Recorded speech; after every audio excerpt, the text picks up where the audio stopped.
The following is the continuation of the introduction to the Bhagavad Gita as it is, by His Divine Grace A.C. Bhaktivedanta Swami Prabhupada. பின்வரும் பகவத்கீதை உண்மையுருவிற்கான அறிமுக உரை தொடர்ச்சி. அருளியவர் தெய்வ திரு ஆ.ச. பக்திவேதாந்த சுவாமி ஸ்ரீல பிரபுபாதர். Recorded on February 19th, 1966 in New York. 1966 வருடம் பிப்ரவரி 19ஆம் தேதி New York நகரில் பதிவு செய்யப்பட்டது. मुक्ति हित्वा अन्यथा रूपम स्वरूपेण अवस्थिति. स्वरूपेण अवस्थिति. Mukti means liberation from the contaminated consciousness of this material world and to become situated in pure consciousness. முக்திர் ஹித்வான்யதா ரூபம் ஸ்வரூபேன வியவஸ்திதி. முக்தி என்றால் ஜட உலகின் கலங்கப்பட்ட உணர்விலிருந்து விடுதலை பெற்று தூய உணர்வில் நிலை பெறுவதாகும். And the whole instruction of Bhagavad Gita is targeted to awaken that pure consciousness. இத்தகைய தூய உணர்வை எழுப்புவதையே பகவத்கீதையின் அறிவுரைகள் அனைத்தும் குறிக்கோளாக கொண்டுள்ளன. We find in the last stage of the instruction of Bhagavad Gita that Krishna is asking Arjuna whether he is now in purified consciousness. Whether he was in purified consciousness. எனவேதான் கீதையின் இறுதி கட்டத்தில் பகவான் ஸ்ரீ கிருஷ்ணர் அர்ஜுனனை இப்போது தூய உணர்வில் இருக்கிறாயா என்று வினவினார்.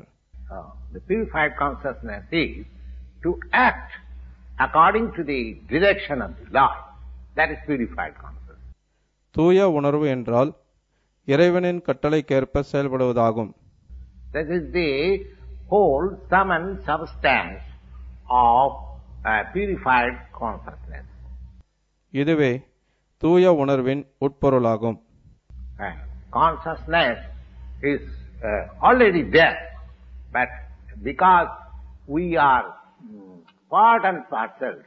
இறைவனின் அம்சங்கள் என்பதால் நம்மிடமும் உணர்வு உள்ளது. Therefore we are affected. There is affinity of being affected by the material modes.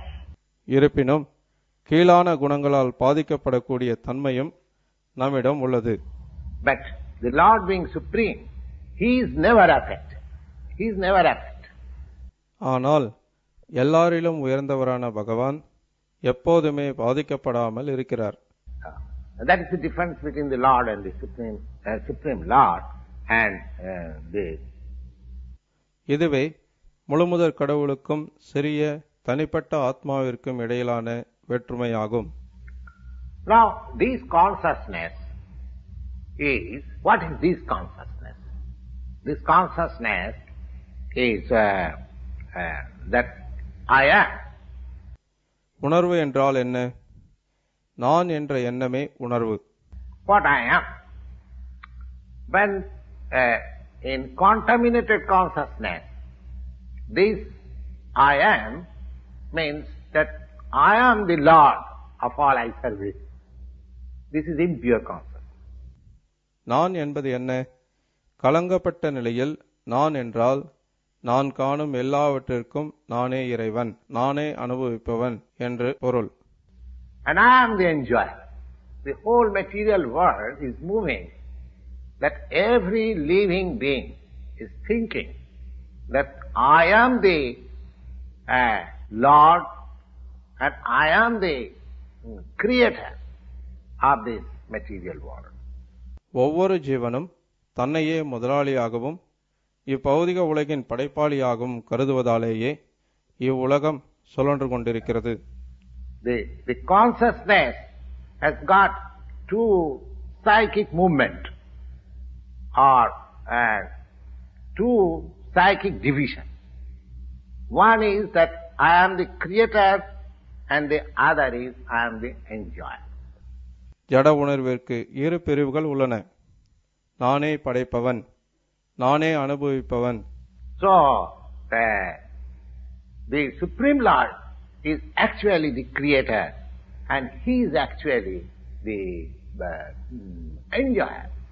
ஆனால் உண்மையில் முழுமுதற் கடவுளே படைப்பவரும் அனுபவிப்பவரும் ஆவார். And the living entity, being part and parcel of the Supreme Lord, he is not actually the creator or the enjoyer. அந்த பரமபுருஷரின் அம்சமாகிய உயிர்வாளி படைப்பவனும் அல்ல, அனுபவிப்பவனும் அல்ல.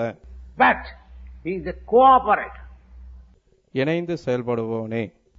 Just like the whole machine, the part of the machine is a cooperator.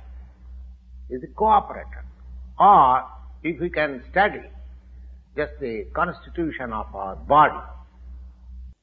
அவன் படைக்கப்பட்டவனும் அனுபவிக்கப்படுபவனும் ஆவான். உதாரணமாக ஓர் இயந்திரத்தின் பாகம் அந்த முழு இயந்திரத்துடன் இணைந்து செயல்படுகிறது. Now, in the body, there are hands, there are legs, there are eyes, and all these instruments working. But all these parts and parcels of the body, they are not enjoyer. உடலின் உறுப்புகள் மொத்த உடலுடன் இணைந்து செயல்படுகின்றன. கைகள், கண்கள், கால்கள் போன்றவை அனைத்தும் உடலின் பாகங்களே. ஆனால் உண்மையில் அவை அனுபவிப்பவர்கள் அல்ல. The stomach is the enjoyer. வயிறை அனுபவிக்கின்றது. The leg is moving from one place to another. கால்கள் நகர. The hand is collecting. கைகள் உணவை அளிக்க. The hand is preparing food stuff and the teeth is chewing. பற்கள் அரைக்க. And everything, all parts of body are engaged in satisfying the stomach. உடலின் அங்கங்கள் எல்லாம் வயிற்றை திருப்தி செய்வதில் ஈடுபடுகின்றன. Because the stomach is the principal fact within the organization of this body. ஏனெனில் உடல் என்னும் நிறுவனத்தை வளம் பெறச் செய்வதில் வயிறே முதன்மையிடம் பெறுகிறது. And everything should be given to the stomach. Pranopaharat jathindriyanam. எனவே எல்லாம் வயிற்றுக்கு கொடுக்கப்படுகின்றன. Just like you can see a tree green by pouring water in the root, or you can become healthy. வேரில் நீரூற்றுவதால் தாவரத்தை வளம் பெறச் செய்கிறோம். வயிற்றில் உணவூட்டுவதால் உடலை வளம் பெறச் செய்கிறோம். The parts of the body, the hand, the leg, the eyes, the ears, the fingers, everything keeps in healthy stage when the parts of the body cooperate with the stomach. உடல் ஆரோக்கியமான முறையில் வைத்திருக்கப்பட வேண்டுமெனில் உடலின் உறுப்புகள் வயிற்றை பேணுவதற்கு ஒத்துழைக்க வேண்டும். Similarly, the supreme living being, the Lord, He is the enjoyer. He is the enjoyer. And He is the creator. இது போன்ற பரமபுருஷரே படைப்பவரும் அனுபவிப்பவரும் ஆனதால் And we, subordinate living beings, the products of the energy of the Supreme Lord, we are just to cooperate with Him. துணை புரியும் ஜீவன்களான நாம் அவரை திருப்தி செய்ய ஒத்துழைக்க வேண்டியவர்கள். That cooperation will help. Just for example, a good food stuff taken by the fingers, if the fingers think that why should we give it to the stomach, let us enjoy. No, that is a mistake. The fingers are unable to enjoy.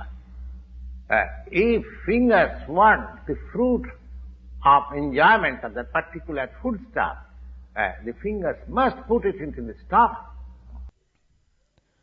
வயிற்றினால் ஏற்றுக்கொள்ளப்பட்ட உணவு உடலின் மற்ற அங்கங்கள் எல்லாவற்றிற்கும் உதவுவதைப் போல இந்த ஒத்துழைப்பு உண்மையில் நமக்கே உதவியாகும்.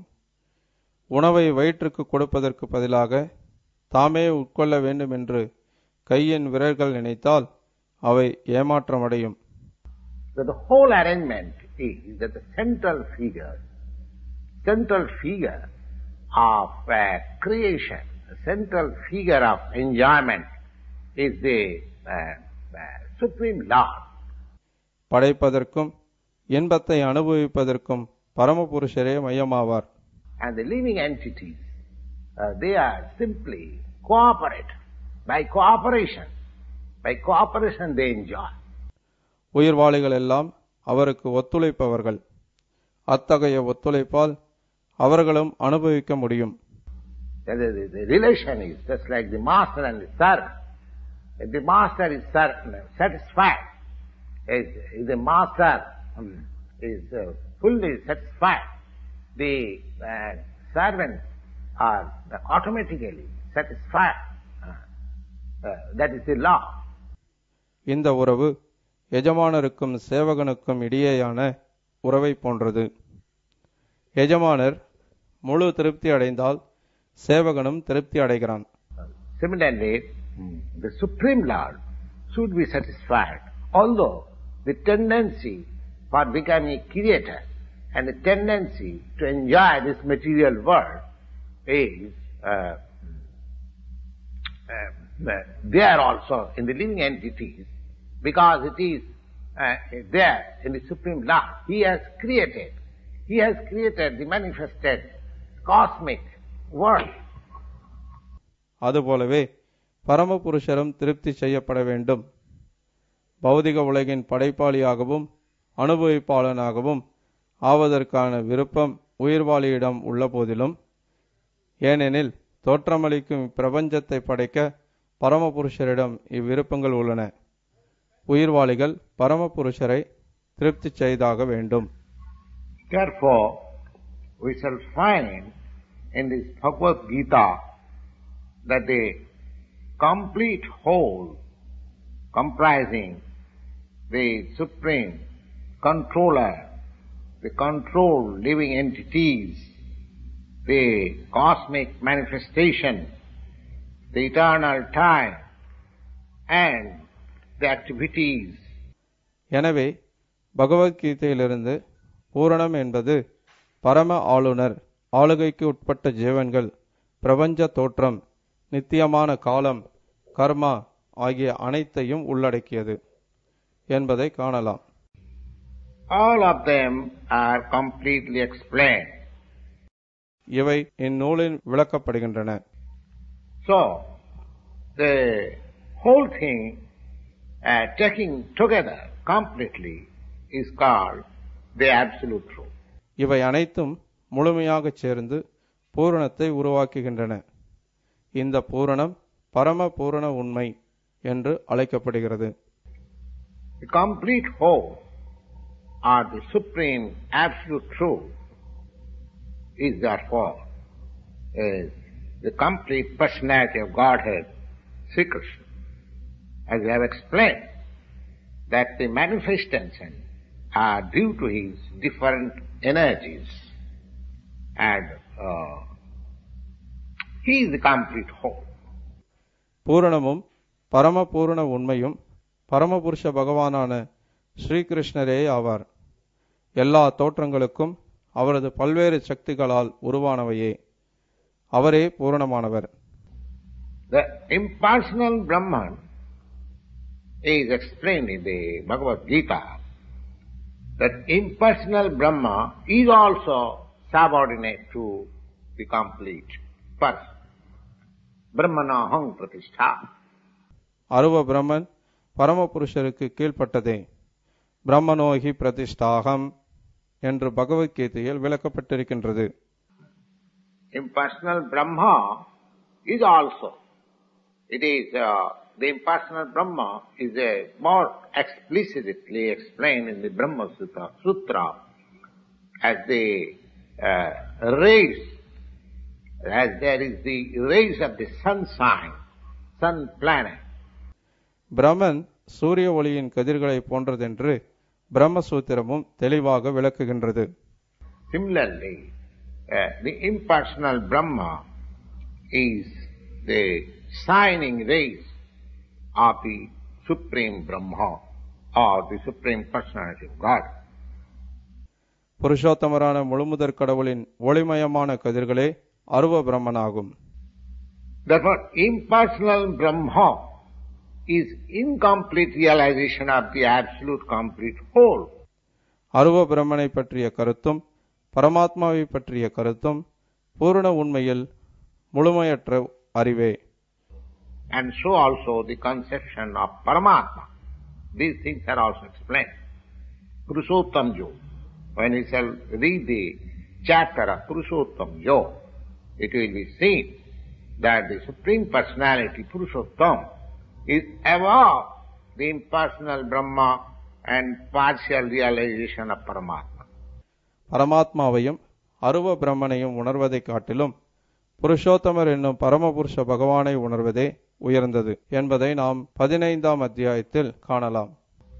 The Supreme Personality of Godhead is called Satchidananda Vigraha. புருஷோத்தமரான முழுமுதற் கடவுள் சச்சிதானந்த விக்கிரகா என்று அழைக்கப்படுகிறார். In the Brahma Samhita, the beginning is started like this. Ishara Parama Krishna Satchidananda Vigraha Anadi Radi Govinda Sarvakarana Karana. Govinda, Krishna, is the cause of all causes. He is the prime hell lord. So, the Supreme Personality of Godhead is Satchitananda Vigraha. பிரம்ம சம்ஹிதை இவ்வாறே தொடங்குகிறது. ஈஸ்வர பரம கிருஷ்ண சச்சிதானந்த விக்கிரக அநாதிர் ஆதிர் கோவிந்த சர்வ காரண காரணம். கோவிந்தனான கிருஷ்ணரே எல்லா காரணங்களுக்கும் காரணமாவார். அவரே ஆதி காரணம். அவர் நித்தியமான அறிவு நிரம்பிய ஆனந்தமயமான ரூபத்தை கொண்டுள்ளார். Impersonal Brahman realization is the realization of his Sat part, eternity. அருவ பிரம்மனை உணர்வது அவரது சத் நித்திய நிலையை உணர்வதாகும். And Paramatma realization is the realization of Satchit, eternal knowledge part realization.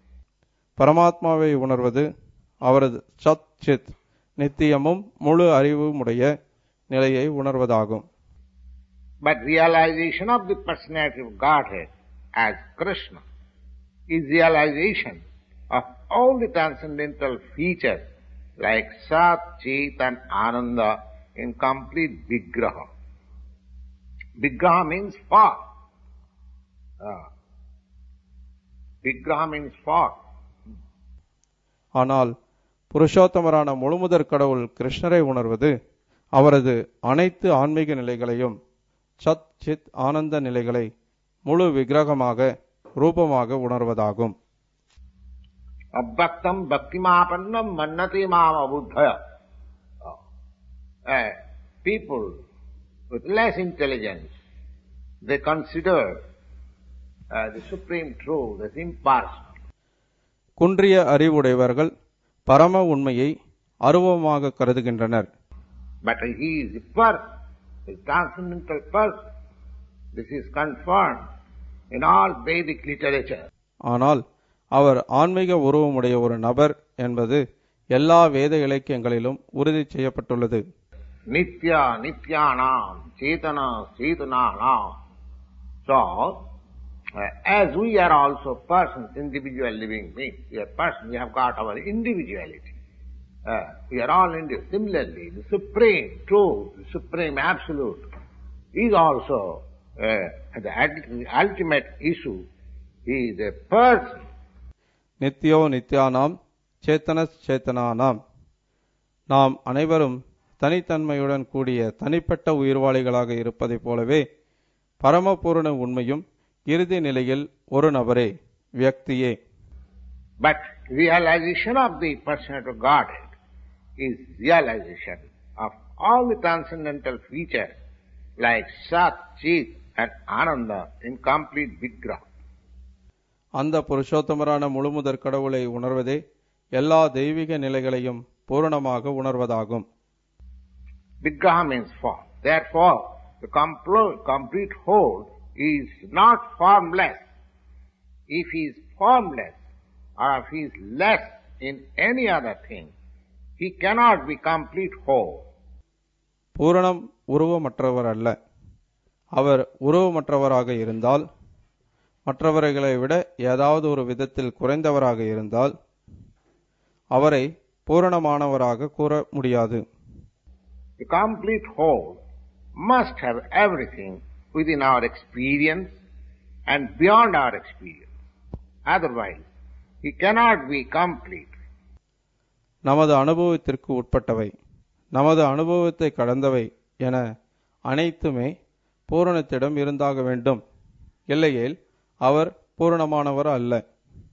The complete whole personality of Godhead has immense potencies. Parasa Shakti Vividhaiva Sriyate. That is also explained in Bhagavad Gita. பூரணமான பரமபுருஷ பகவான் அளவற்ற சக்திகளை உடையவராவார். பராசிய சக்திர் விவிதைவ ஸ்ரூயத்தே.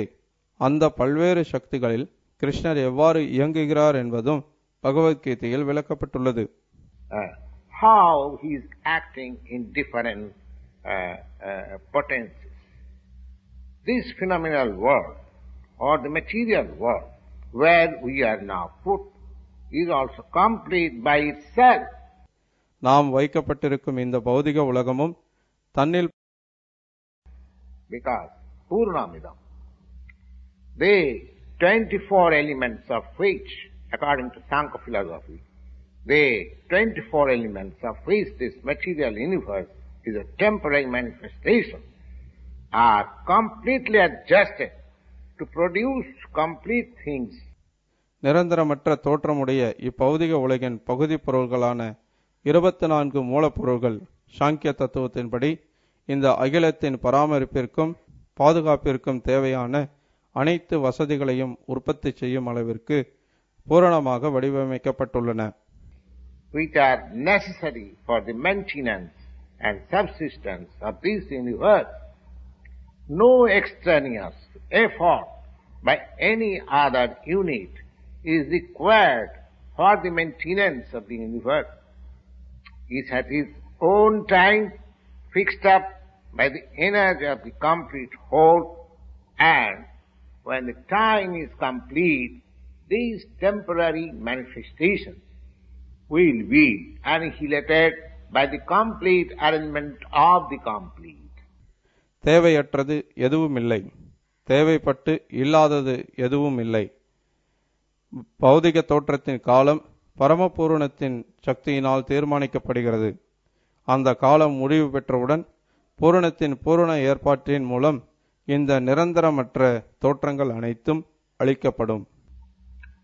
There is complete facility for the small complete units, namely the living entities, to realize the complete.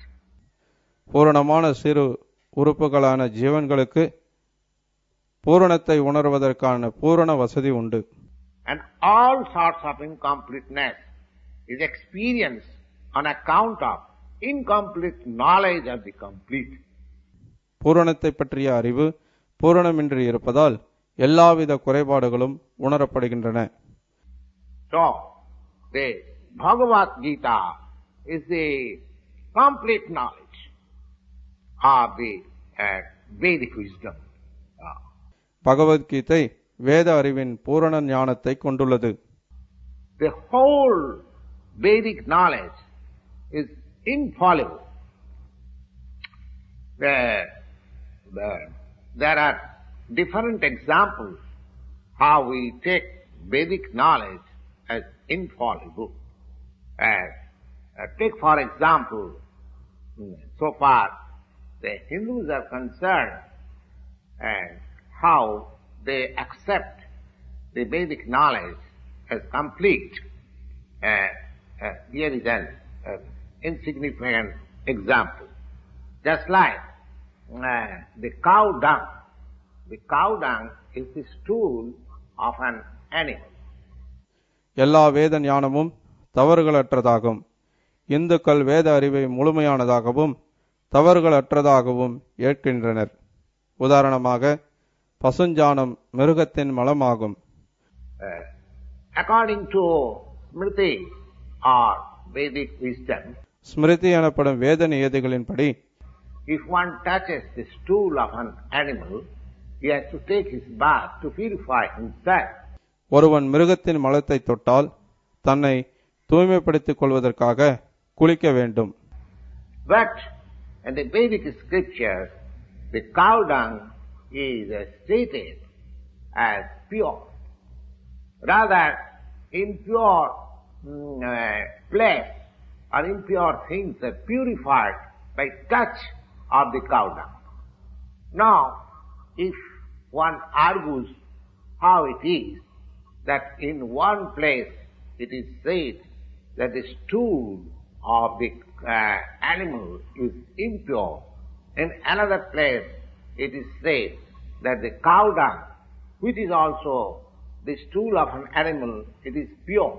So it is contradictory. ஆனால் வேத நூல்களில் பசுஞ்சாணம் சுத்தப்படுத்தும் பொருளாக கருதப்படுகிறது. இது முரண்பாடானது என ஒருவர் கருதலாம். But actually, it may appear to be contradictory, but because it is Vedic injunction, therefore, for our practical purposes, we accept it. ஆனால் இது வேத நியதியானதால் ஏற்றுக்கொள்ளப்படுகின்றது. And by that acceptance, we are not committing mistake. மேலும் இதை ஏற்றுக்கொள்பவர் தவறிழைக்க மாட்டார். It has been found by modern chemists, modern science. One Dr. Lal Mohan Ghoshal, he has very minutely analyzed the cow dung, and he has found the cow dung is a composition of all antiseptic properties. சமீப காலத்தில் பசுஞ்சாணம் கிருமிநாசினியின் எல்லா குணங்களையும் உடையது என்பது நவீன விஞ்ஞானத்தால் நிரூபிக்கப்பட்டுள்ளது. So similarly, he has also analyzed the water of the Ganges out of curiosity. So, and my idea is that Vedic knowledge is complete because it is above all doubts and all mistakes. எனவே எல்லா தவறுகளுக்கும் சந்தேகங்களுக்கும் அப்பாற்பட்ட வேத ஞானமும் முழுமையானதாகும்.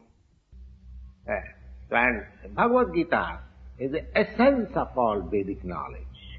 The Vedic knowledge is therefore infallible.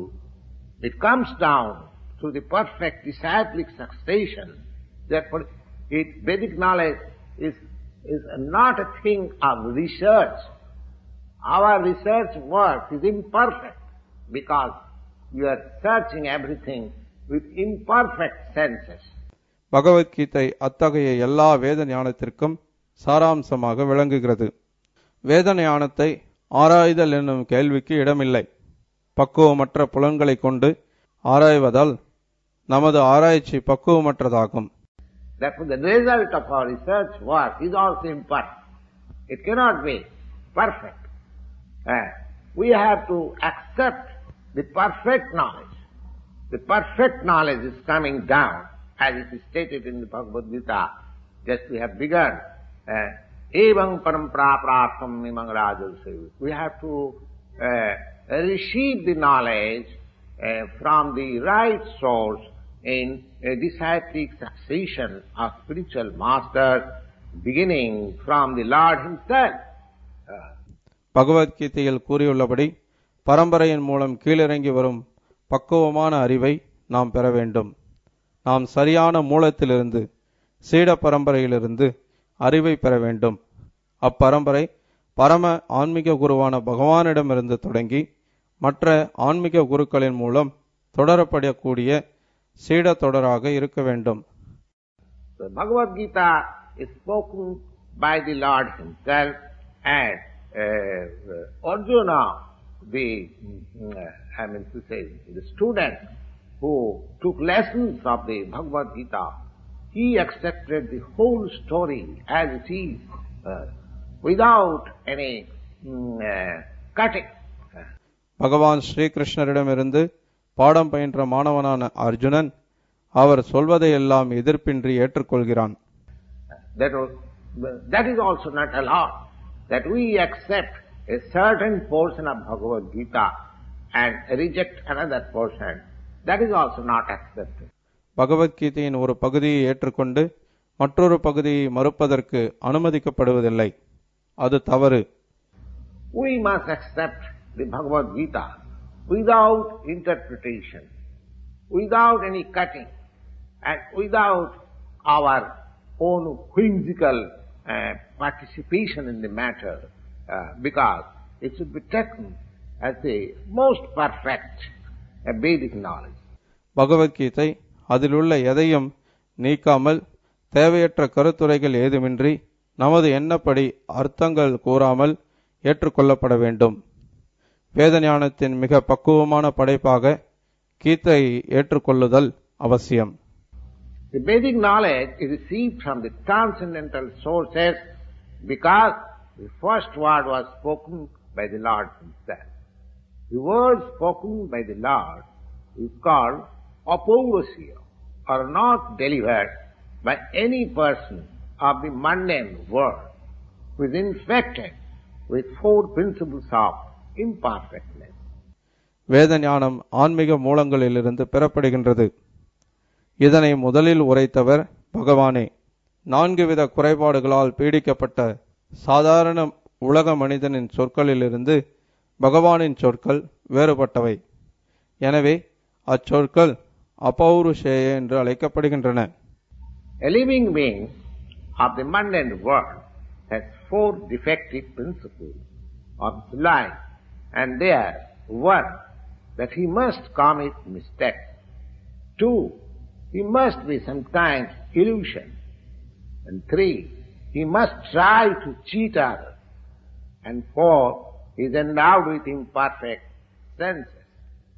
With all these 4 principles of imperfectness, one cannot deliver the perfect form of information in the matter of all-pervading knowledge. ஒரு சாதாரண மனிதன் நிச்சயமாக தவறு செய்யக்கூடியவன். பெரும்பாலும் அறியாமையில் இருக்கிறான்.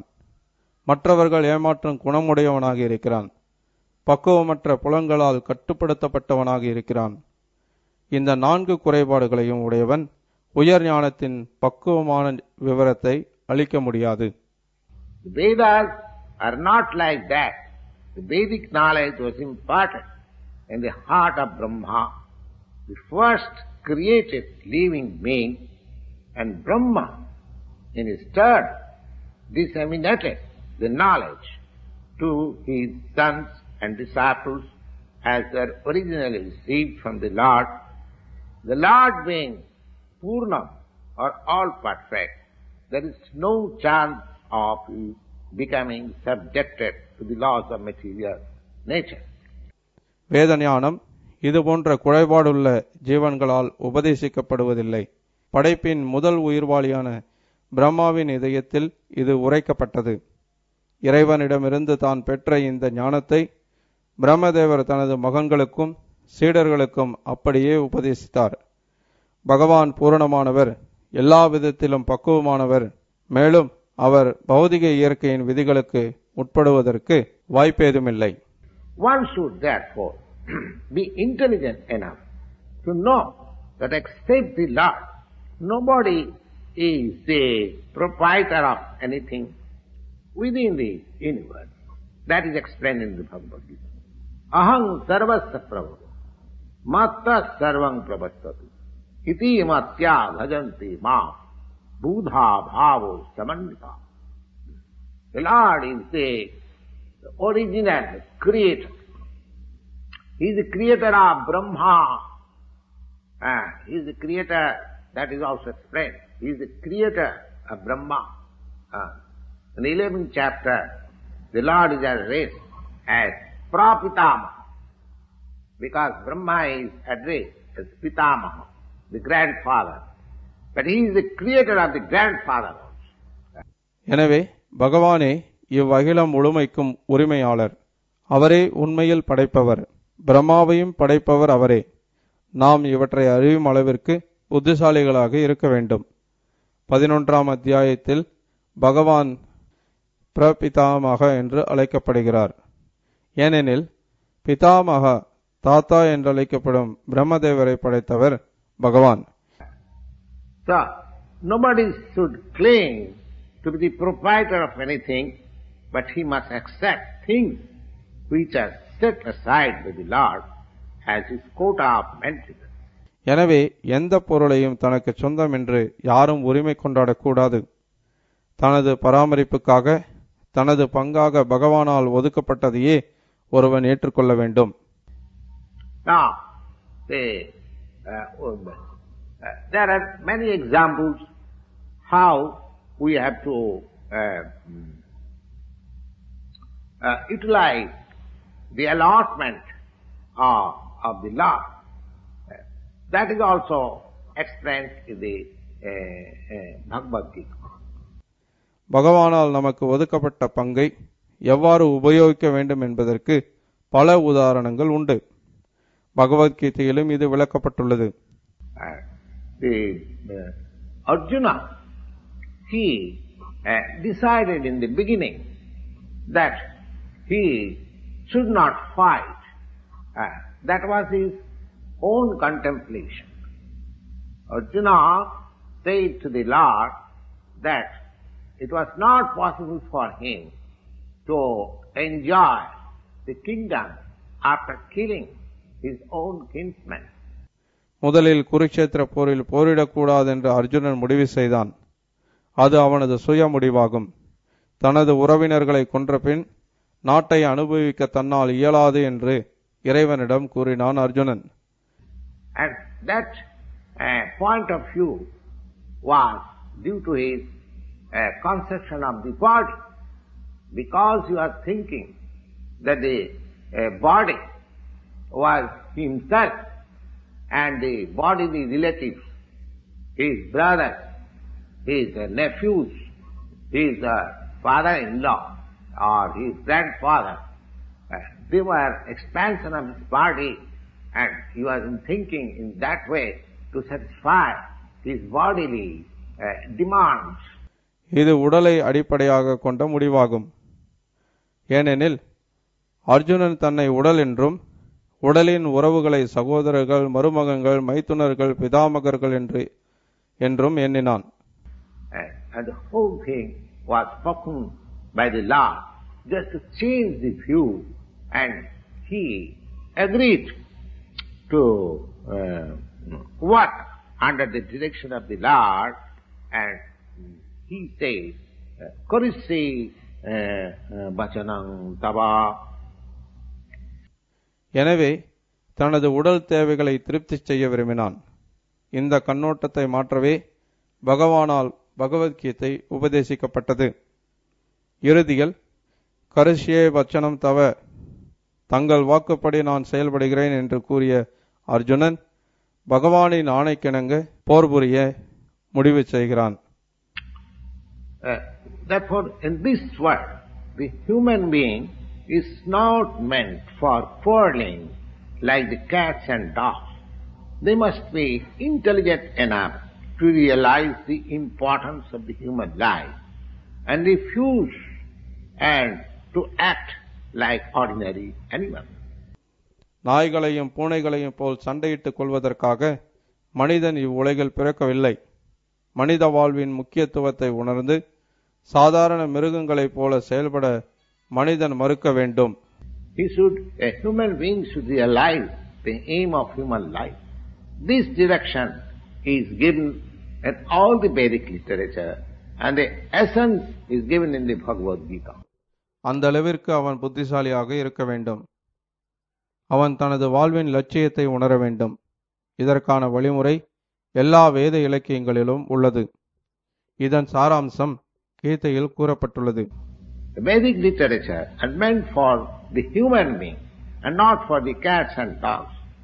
The cats and dogs can kill their eatable animals, and for that there is no question of sin or their part. வேத இலக்கியம் மனிதர்களுக்காகவே, மிருகங்களுக்காக அல்ல. மிருகங்கள் மற்ற மிருகங்களை கொல்லலாம், அதில் பாவம் வருவதற்கான கேள்வியே இல்லை. But if a man kills an animal for the satisfaction of his uncontrolled taste, he must be responsible for breaking the laws of nature. ஆனால் கட்டுப்பாடற்ற தன் சுவையை திருப்தி செய்து கொள்வதற்காக மனிதன் மிருகத்தை கொன்றால் இயற்கையின் விதியை மீறியதற்காக அவன் பொறுப்பேற்க வேண்டும். And in the Bhagavad Gita, it is clearly explained that there are three kinds of activities according to the different modes of nature. The activities of goodness, the activities of passion, the activities of ignorance. Similarly, there are three kinds of eatables also. Eatables in goodness, eatables on passion, eatables on ignorance. They are all clearly described. And if we properly utilize the instructions of the Bhagavad Gita, then our whole life will become purified and ultimately we shall be able to reach the destination. Jadgatyana nivartanti tadhama paramam. That information is given in the Bhagavad Gita. வேறுபட்ட இயற்கை குணங்களுக்கு ஏற்ப 3 விதமான செயல்கள் இருக்கின்றன என்று பகவத்கீதை விளக்கமாக கூறுகின்றது. நற்செயல்கள், தீவிர செயல்கள், அறியாமை செயல்கள் என்பவை அவை. இதுபோல 3 வகையான உணவுப் பொருள்களும் உண்டு. நற்குணத்தின் உணவுகள், தீவிர குணத்தின் உணவுகள் மற்றும் அறியாமை குணத்தின் உணவுகள். இவையெல்லாம் மிக தெளிவாக உரைக்கப்பட்டுள்ளன. பகவத்கீதையின் அறிவுரைகளை நாம் முறையாக உபயோகித்தால் நமது முழு வாழ்வு தூய்மையடையும். இறுதியில் இந்த பௌதிக வானிற்கு அப்பால் உள்ள நமது இலக்கை நாம் சென்றடைய முடியும். That beyond this spiritual material sky, there is another spiritual sky that is called Sanatana sky. In this sky, this covered sky, we find everything temporary. It is manifested. It stays for some time, gives us some byproduct, and then it becomes dwindling and then vanishes. அந்த இலக்கு நித்தியமான ஆன்மீக வானம் என்று அழைக்கப்படும் சனாதன வானமாகும். இந்த பௌதிக உலகில் அனைத்தும் தற்காலிகமாக இருப்பதை நாம் காண்கிறோம். அனைத்தும் உருவாகி சிறிது நேரம் இருந்து சில உப பொருட்களை உற்பத்தி செய்து தளர்ந்து இறுதியில் அழிகின்றது. That is the law of this material world. You take this body, you take a fruit or anything what is created here, it has got its annihilation at the end. So, beyond this temporary world, there is another world for which the information is there. The parastasmatu bhava anya. There is another nature which is eternal, sanatana, which is eternal. ஒரு பழத்தையோ இந்த மனித உடலையோ எதை உதாரணமாக எடுத்துக்கொண்டாலும் இதுவே பௌதிக உலகின் சட்டம். ஆனால் நிரந்தரமற்ற இந்த உலகிற்கு அப்பால் மற்றொரு உலகம் உள்ளது என்பதை பற்றி தகவல் நம்மிடம் உள்ளது. சனாதன என்றழைக்கப்படும் அந்த நித்தியமான உலகம் வேறொரு இயற்கையிலானது. And the jiva is also described as sanatana. Mavimang jiva bhuta jiva loka sanatana. Sanatana means eternal. And the Lord is also described as sanatana in the 11th chapter. So, because we have got intimate relation with the Lord, and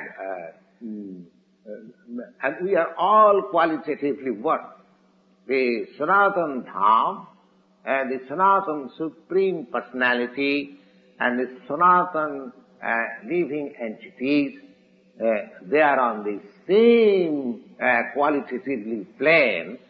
Therefore the whole target of Bhagavad Gita is to revive our Sanatana occupation, or Sanatana, that is called Sanatana Dharma, or eternal occupation of the living entity. ஜீவனும் சனாதன நித்தியமானவன் என்று வர்ணிக்கப்பட்டிருக்கின்றான். பகவானும் 11ஆம் அத்தியாயத்தில் சனாதன என்று அழைக்கப்படுகிறார். பகவானுடன் நமக்கு நெருங்கிய உறவுள்ளது. குணத்தின் அடிப்படையில் நாம் அனைவரும் ஒன்றே. சனாதன உலகம், சனாதன பகவான், சனாதன ஜீவன்கள். எனவே பகவத்கீதையின் முழு நோக்கம் ஜீவனின் நித்திய கடமையான சனாதன தர்மத்தை மீண்டும் புதுப்பிப்பதாகும்.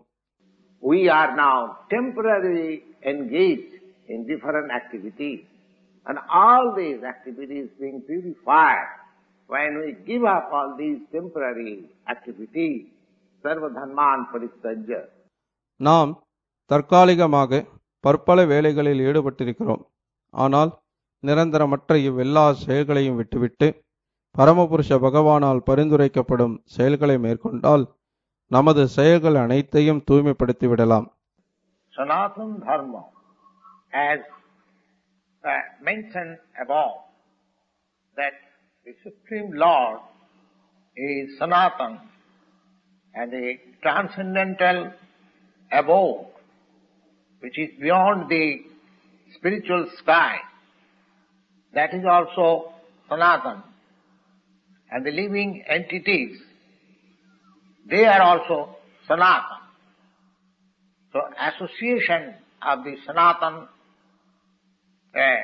Supreme Lord, Sanatana living entities in the Sanatana eternal abode is the ultimate aim of human form of life.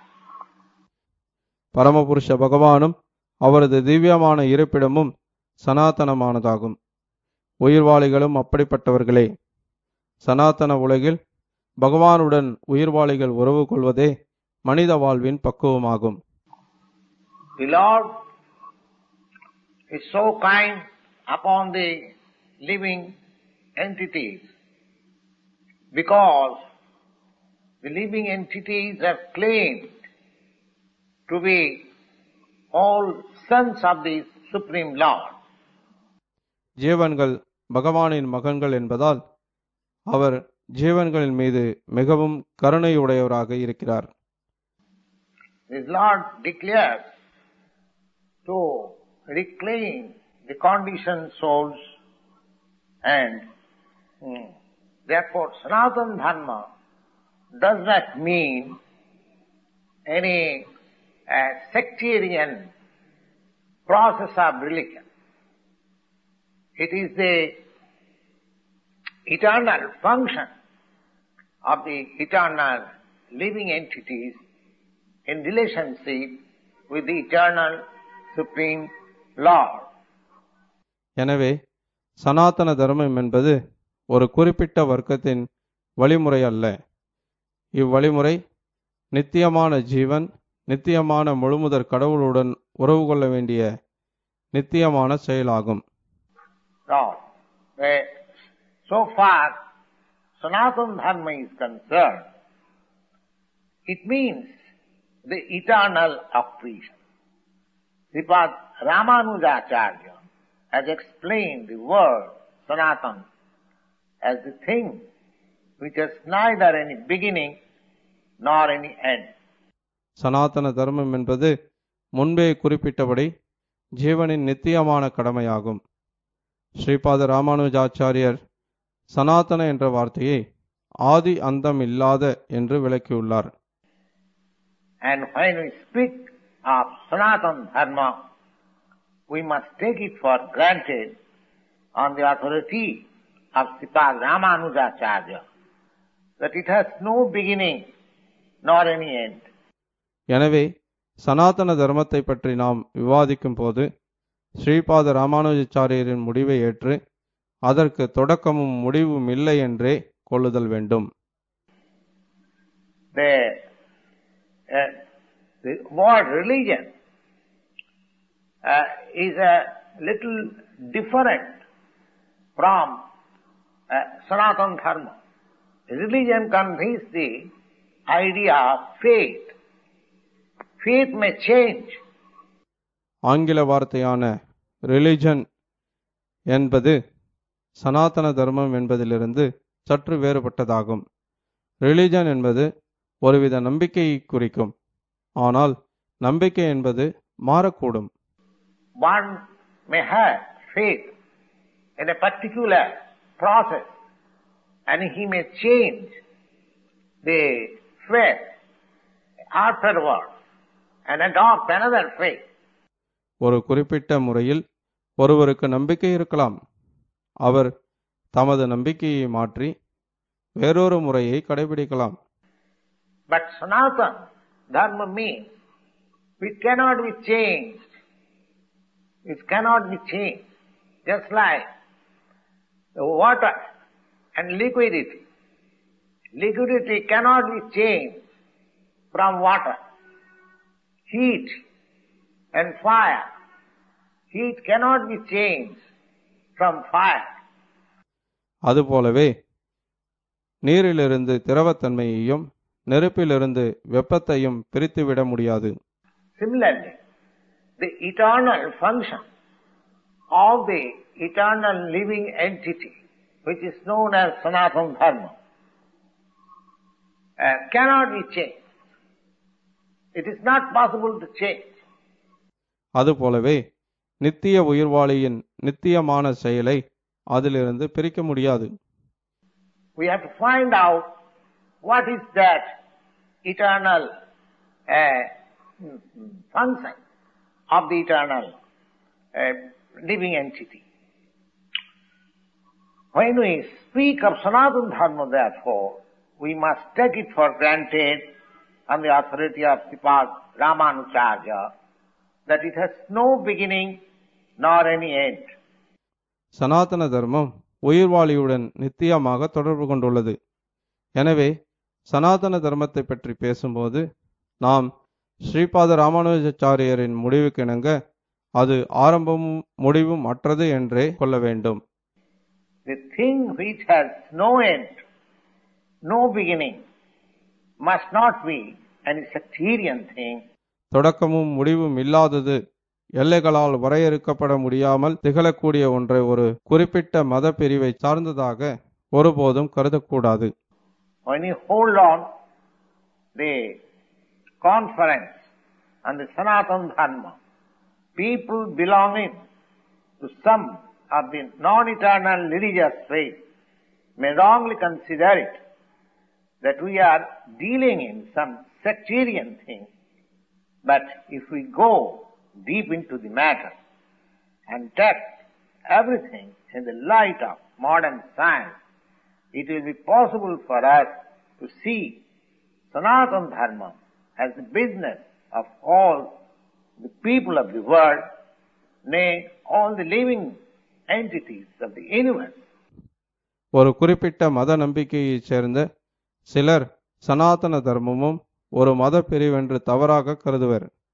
ஆனால் இது விஷயமாக நாம் ஆழமாக சென்று நவீன விஞ்ஞானத்தின் ஒளியில் கவனித்து பார்த்தால் சனாதன தர்மமானது இவ்வுலகின் எல்லா மக்களுடைய, ஏன் பிரபஞ்சத்தில் உள்ள எல்லா உயிர்வாளிகளுடைய கடமை என்பதை அறிய முடியும்.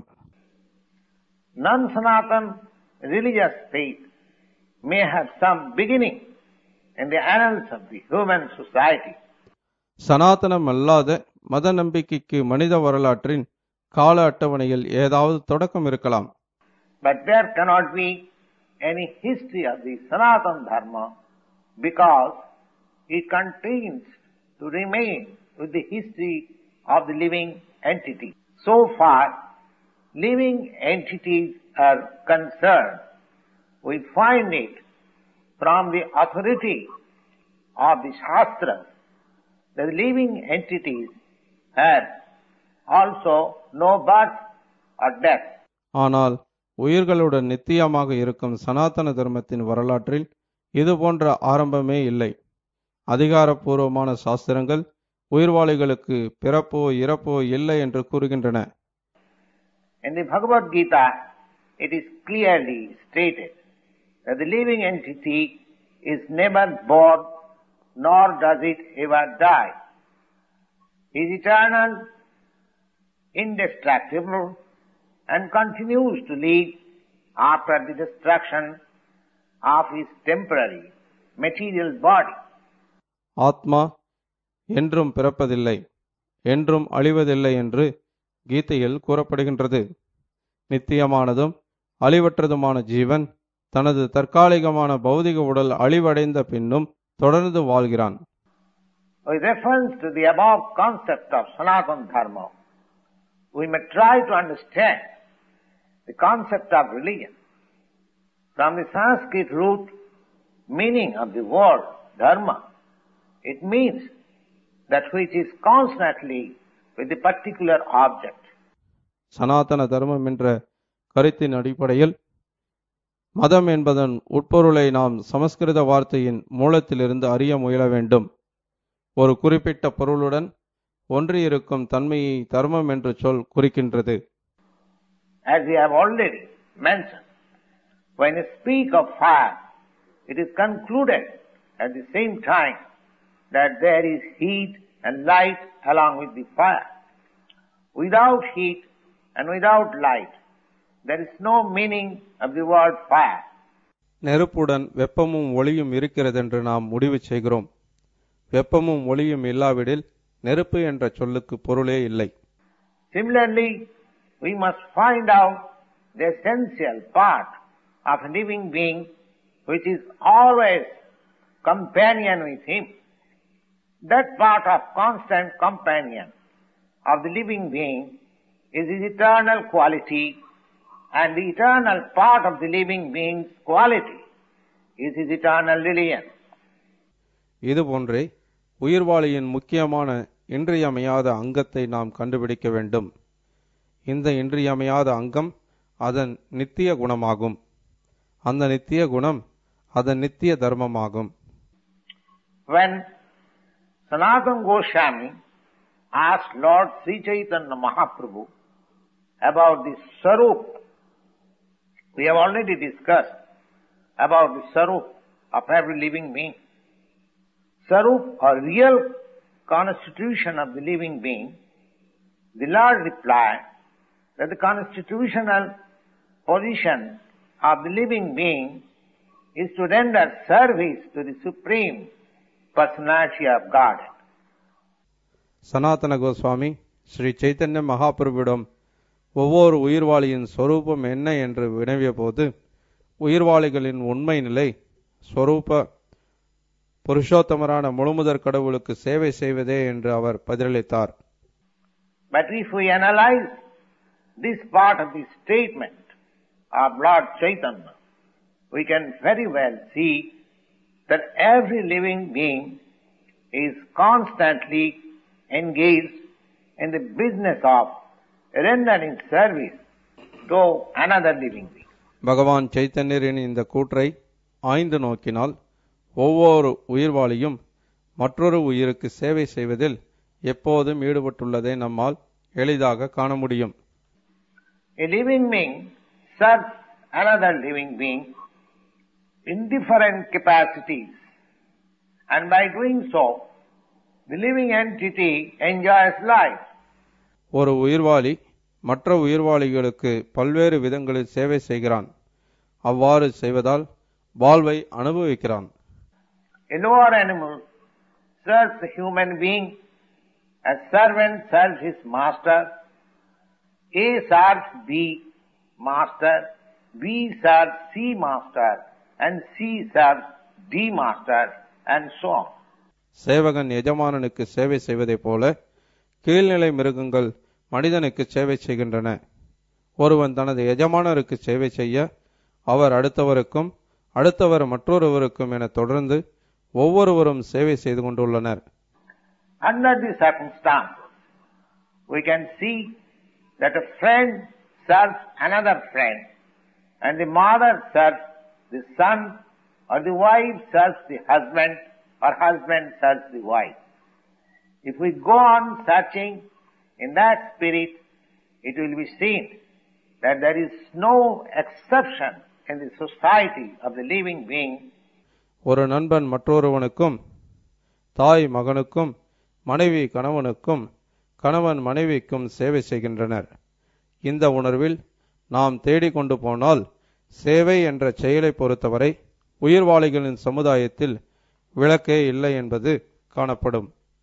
Where we do not find the activity of service, the politician present his manifesto before the public and convince his voters about his service capacity.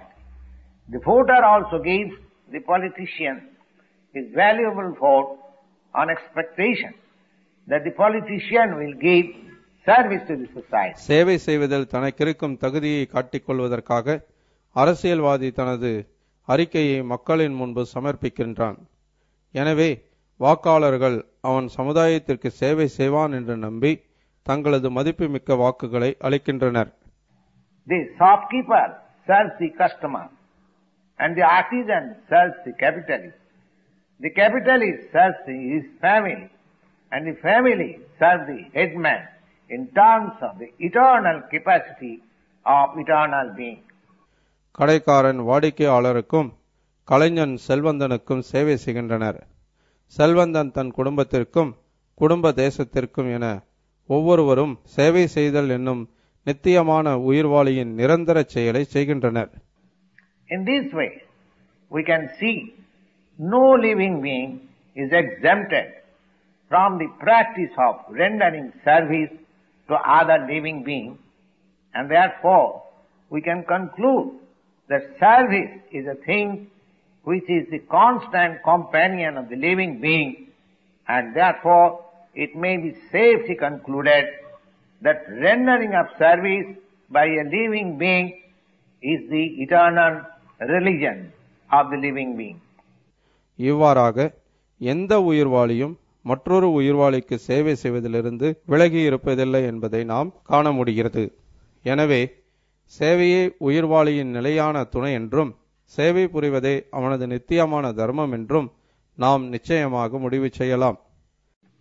When a man professes to belong to a particular type of faith with reference to the particular time and circumstances of birth, and thus one claims to be a Hindu, a Muslim, a Christian, Buddhist, or any other sect.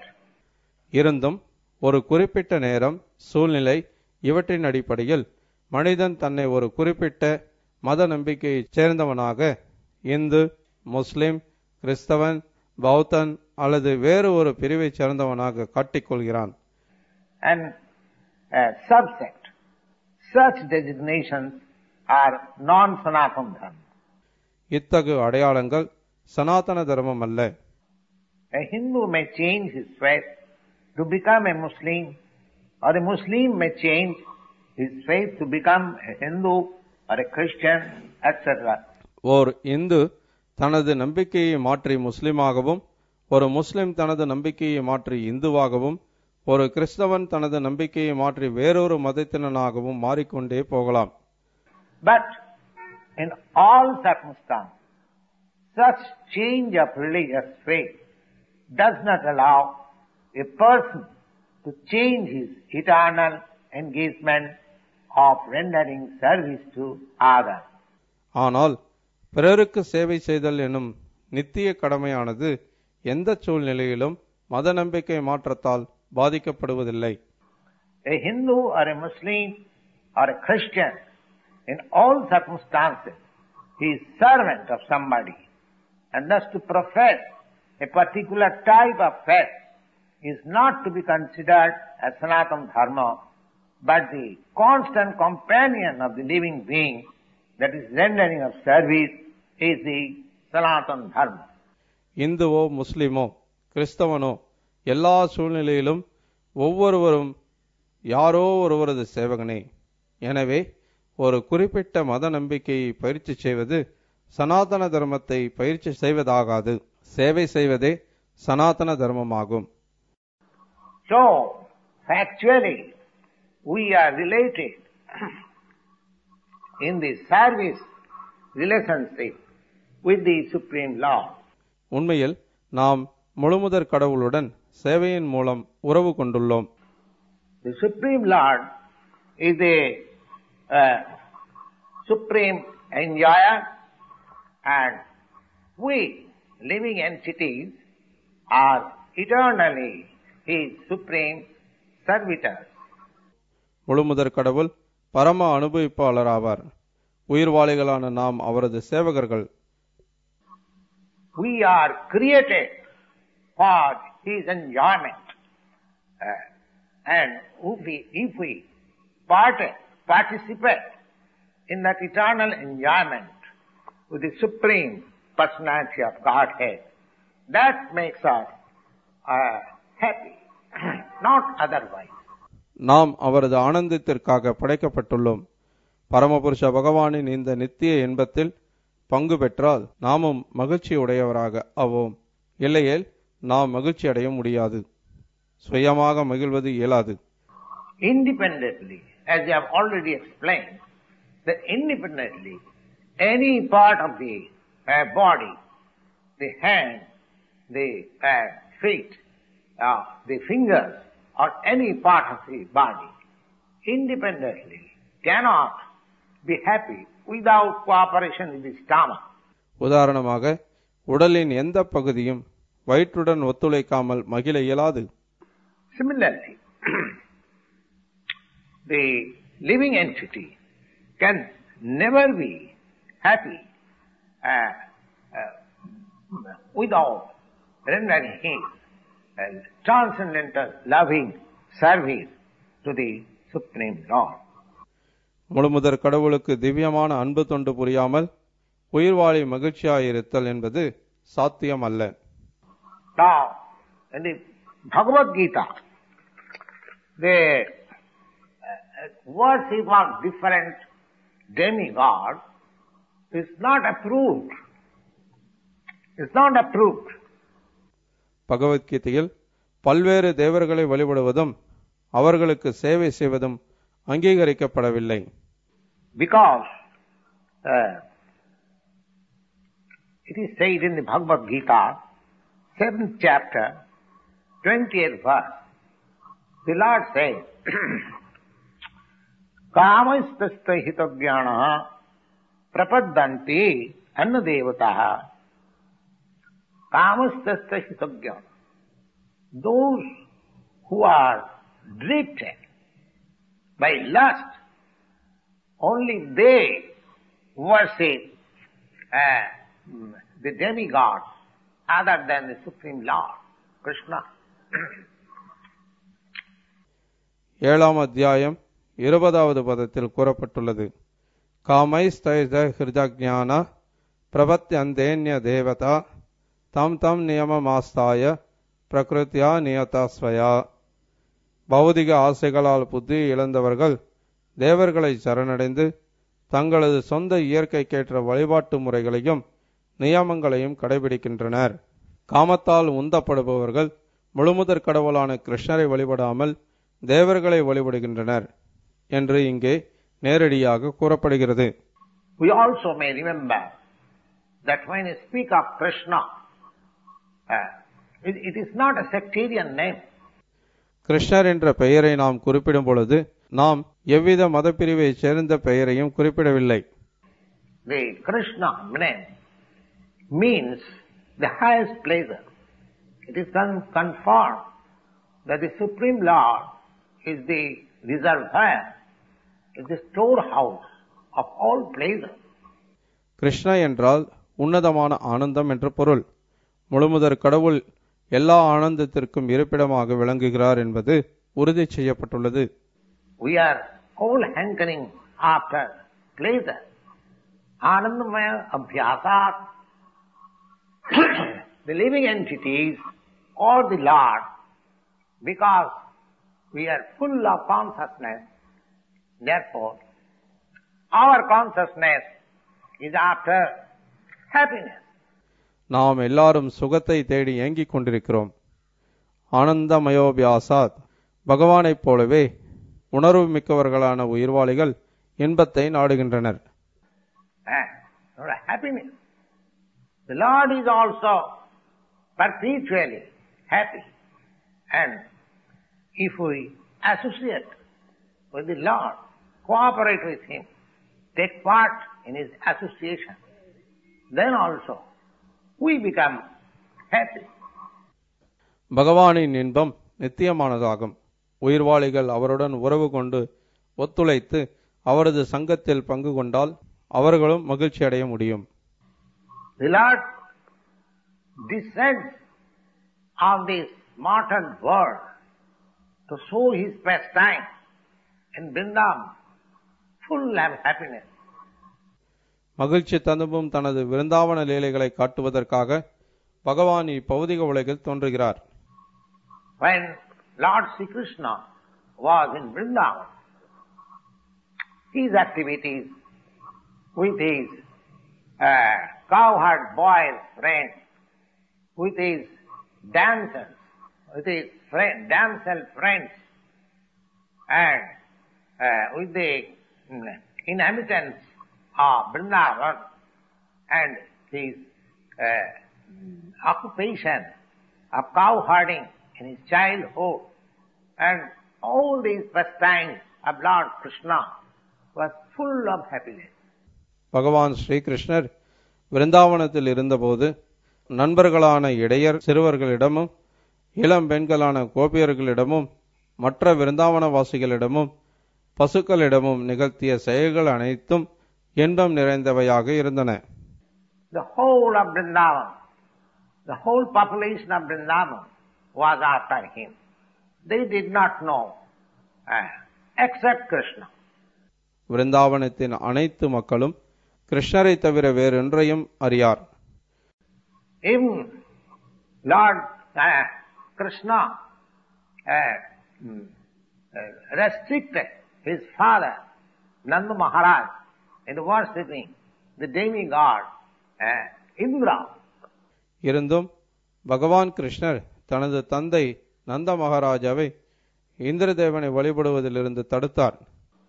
Because he wanted to establish that people need not worship any other demigod except the Supreme Personality of God. ஏனெனில் மக்கள் எந்த தேவர்களையும் வழிபட வேண்டிய அவசியமில்லை என்ற உண்மையை அவர் நிறுவ விரும்பினார். Because the ultimate aim of life is to return to the abode of the Supreme Lord. மக்களுடைய இறுதி லட்சியம் முழுமுதற் கடவுளின் திருநாட்டிற்கு திரும்பிச் செல்வதே என்பதால் அவர்கள் அவரை, அதாவது கிருஷ்ணரை மட்டுமே வழிபட வேண்டும். The abode of Lord Krishna is described in the Bhagavad Gita, 15th chapter, 6th verse. பகவத்கீதையின் 15ஆம் அத்தியாயம் 6வது பதத்தில் பகவான் ஸ்ரீகிருஷ்ணர் இருப்பிடம் விவரிக்கப்பட்டுள்ளது. நதாத் பாசயதி சூர்ய ந சசாங்க ந பாவகः ஜத்கத்யா ந நிவர்த்தந்தி தத்யாமம் பரமம் மம. Now, the description of that eternal sky, when we speak of sky, because we have material conception of the sky, therefore we think of the sky with sun, moon, stars, like that. But the Lord says that the eternal sky, there is no need of sun. न तद भासयते सूर्य न शशांक न पावक. Neither in that eternal sky there is need of moon, no pavaka, means neither there is necessity of electricity or fire for illuminating. न तत्पाशयते सूर्यो न शशांको न पावकः यद्गत्वा न निवर्तन्ते தத்தாம பரமம் மமா. எனது அந்த பரம இருப்பிடம் சூரியனாலோ சந்திரனாலோ நெருப்பினாலோ மின்சக்தியினாலோ ஒளியூட்டப்படுவதில்லை. அங்கு வந்தடைந்த எவரும் இந்த ஜட உலகிற்கு ஒருபோதும் திரும்பி வருவதில்லை. அந்த நித்திய வானத்தின் தன்மையை இந்த பதம் விவரிக்கிறது. வானத்தை பற்றிய ஜட அறிவு நமக்கு இருக்கலாம், ஆனால் அந்த அறிவு சூரியன், சந்திரன், நட்சத்திரங்கள் போன்றவற்றுடன் தொடர்புடையதாகவே இருக்கின்றது. ஆனால் சூரியனுக்கோ சந்திரனுக்கோ மின்சக்திக்கோ எவ்விதமான நெருப்பிற்கோ நித்திய வானில் அவசியமில்லை. Because the spiritual sky is already illuminated by the Brahma Jyoti, Yasa Prabha, the rays of the Supreme above. ஏனெனில் தன்னிடமிருந்து வெளிப்படும் கதிர்களான பிரம்ம ஜோதியினால் ஆன்மீக வானமானது ஏற்கனவே ஒளியேற்றப்பட்டுள்ளது என்று இறைவன் இந்த பதத்தில் கூறுகின்றார். Now in these days, when people are trying to reach other planets, it is not very difficult to understand the abode of the Supreme Lord. The abode of the Supreme Lord is in the spiritual sky, and it is named as Golaka. பிற கிரகங்களை அடைய நாம் மிகவும் கடும் முயற்சிகள் செய்து வருகின்றோம். ஆனால் பரமபுருஷ பகவானின் இருப்பிடத்தை அறிந்து கொள்வது கடினமல்ல. இந்த இருப்பிடம் கோலோகம் என்று குறிப்பிடப்பட்டுள்ளது. In the Brahma Samhita, it is very nicely described. Goloko eva nivasati akhila atma bhuta. The Lord, although resides eternally in his abode, Goloka, still he is akhila atma bhuta. He can be approached from here also. பிரம்ம சம்ஹிதையில் இது அழகாக விவரிக்கப்பட்டுள்ளது. கோலோக ஏவ நிவசத் அகிலாத்ம பூத்தஹ. கடவுள் தனது இருப்பிடமான கோலோகத்தில் நித்திய வாசம் செய்கிறார். எனினும் அவரை இந்த உலகத்திலிருந்தே அணுக இயலும். And the Lord therefore comes to manifest his real form, Satchidananda Vigraha. இதற்காகவே அவர் தனது உண்மை வடிவை சச்சிதானந்த விக்கிரகத்தை வெளிப்படுத்த இங்கு வருகின்றார்.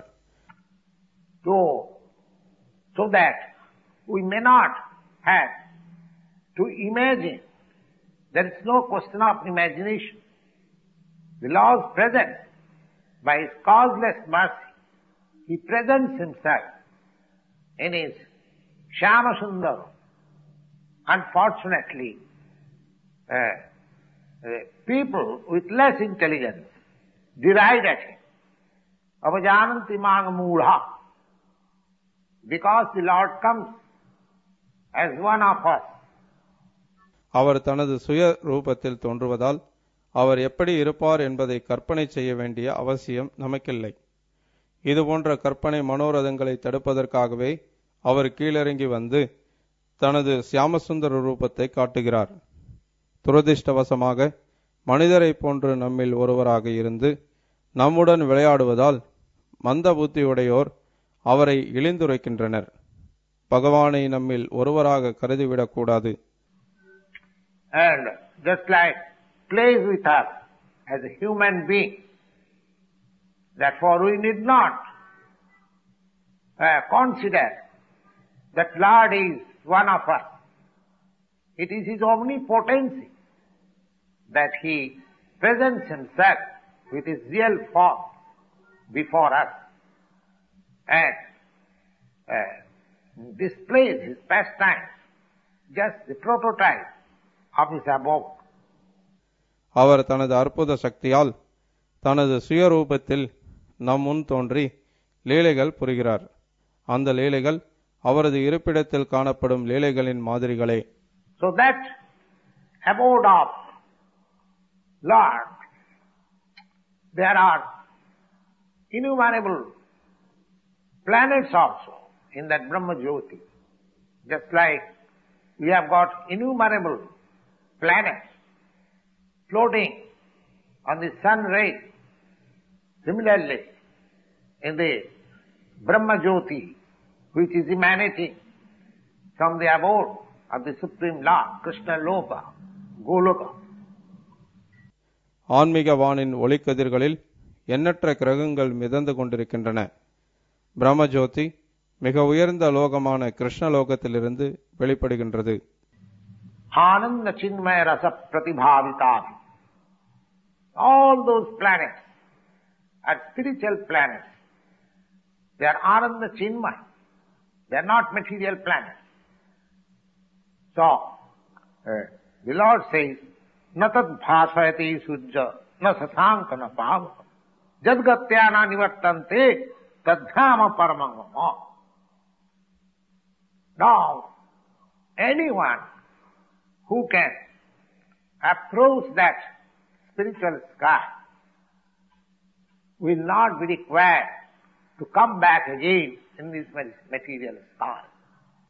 இதன் கதிர்களில் பௌதிக தன்மைக்கு அப்பாற்பட்ட கிரகங்களான ஆனந்தமய சின்மய கிரகங்கள் மிதக்கின்றன.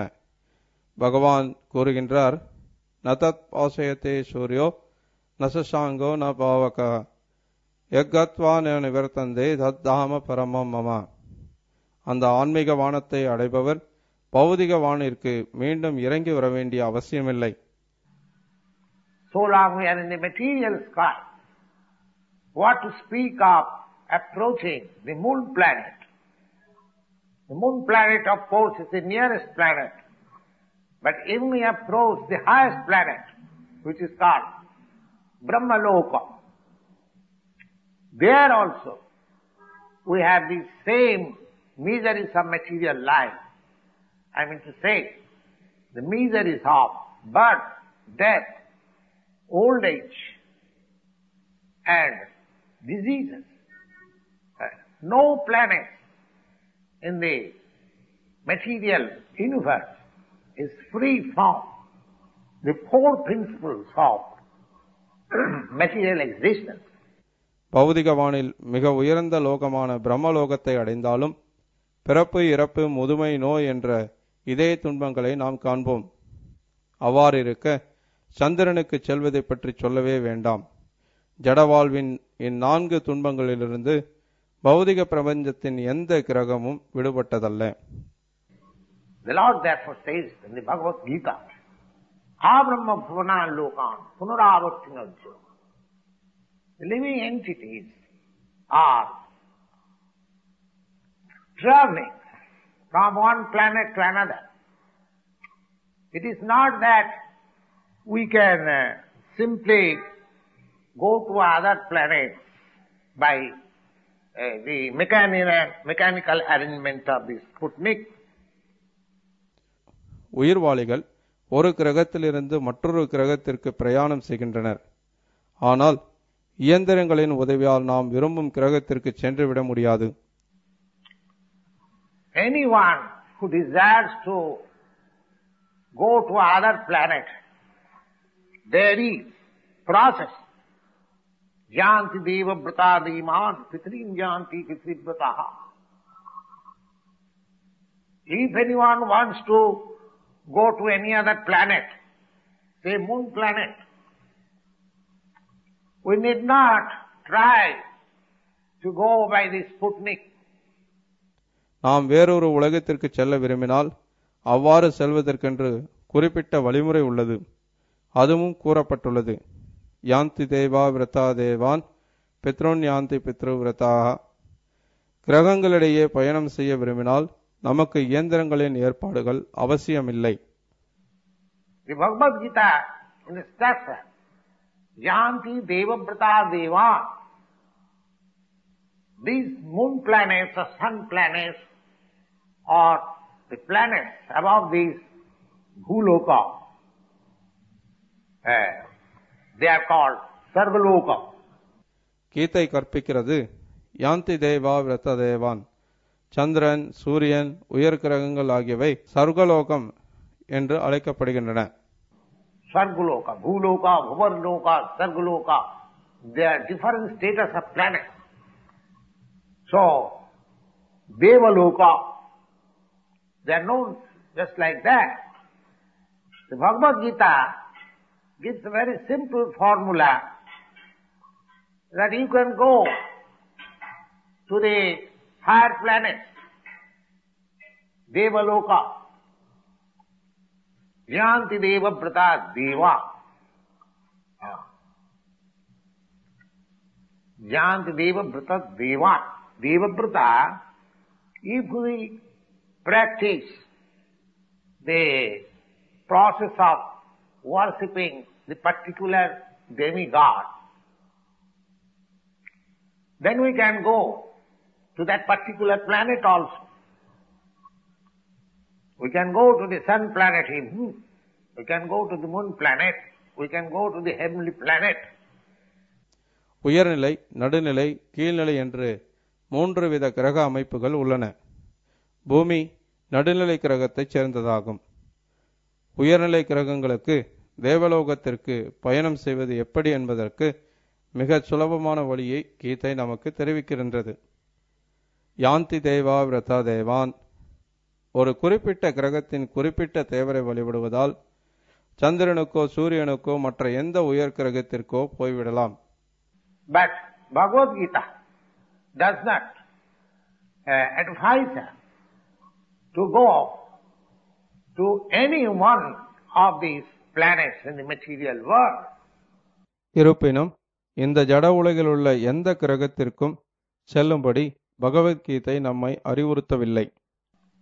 Because even we go to the Brahmaloka, the highest planet, it is calculated by the modern scientists that we can reach the highest planet by traveling with Sputnik for 40,000 of years. Now, it is not possible to live 40,000 of years and reach the highest planet of this material universe. ஏனெனில் நாம் மிக உயர்ந்த லோகமான பிரம்மலோகத்திற்கே பயணம் செய்வோமாயினும் அதற்கு 40,000 வருடம் பயணம் செய்யும் ஓர் இயந்திரத்தை உருவாக்கி அதில் பயணம் செய்ய வேண்டும். அவ்வளவு காலம் உயிரோடு இருப்பது யார்?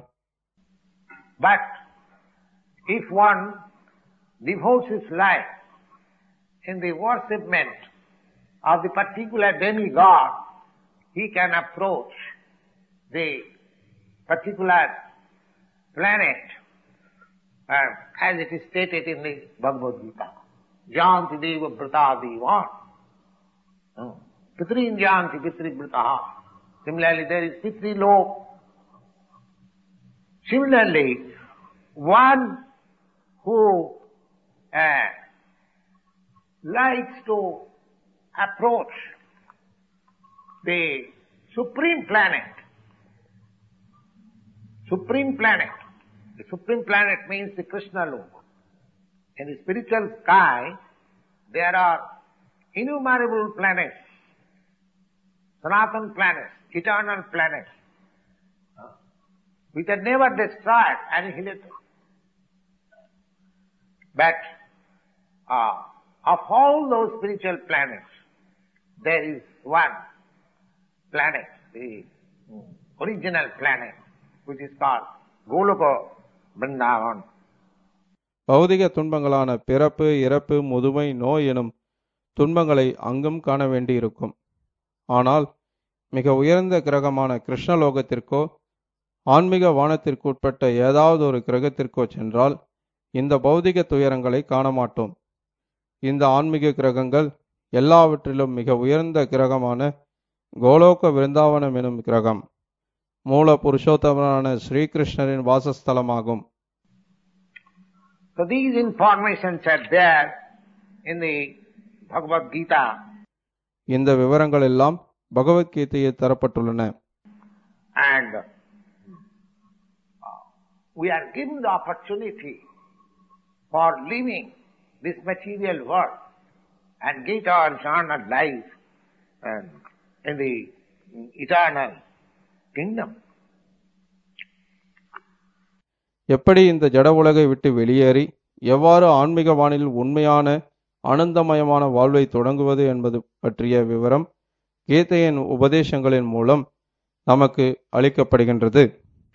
Now, in the 15th chapter of the Bhagavad Gita, the real picture of this material world is given. It is said that பகவத்கீதையின் 15ஆம் அத்தியாயத்தில் பௌதிக உலகின் உண்மை சித்திரம் கொடுக்கப்பட்டுள்ளது. அங்கு கீழ்வருமாறு கூறப்பட்டுள்ளது. உத்தமூலம் மகோஷாகாமஸ்தம் பிராஹுரபயம் சந்தான்சி யஸ்பர்ணாணி ஜஸ்தங் Veda சவேதவித். Now this material world is described in the 15th chapter of the Bhagavad Gita as a tree which has got its root upwards, urdhvamulam. ऊर्ध्वमूलम् अतः शाकम् अश्वत्थम् प्रागुरव्ययम् छन्दांसि यस्य पर्णानि यस्तं वेद स वेदवित्. கிளைகள் கீழும் வேர்கள் மேலுமாக உள்ள ஒரு மரத்தை போன்று இங்கு பௌதிக உலகம் விளக்கப்பட்டுள்ளது. Have you experienced of any tree which has its root upwards? We have got this experience of a tree root upwards by reflection.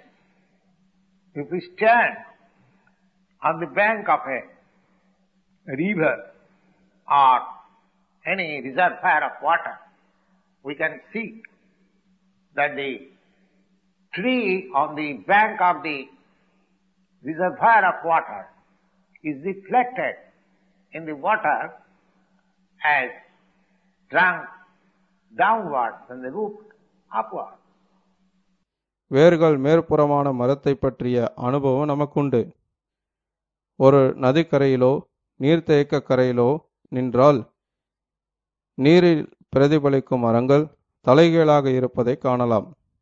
கிளைகள் கீழே செல்ல வேர்கள் மேல் நோக்கி இருக்கின்றன. So this material world is practically a reflection of the spiritual world. இது போன்றதே பௌதிக உலகம். இது ஆன்மீக உலகின் பிரதிபிம்பம். Just like the reflection of the tree on the bank of a reservoir of water is seen downwards. Similarly, this material world, it is called shadow. Shadow. As is in the shadow, there cannot be any reality. But at the same time, from the shadow, we can understand that there is reality. இப்பௌதிக உலகம் உண்மையின் நிழல் போன்றதாகும். நிழலில் உண்மையோ ஆதாரமோ இல்லை. ஆனால் நிழலிலிருந்து உண்மையும் ஆதாரமும் உள்ளதென்பதை நாம் அறிந்து கொள்ள முடியும்.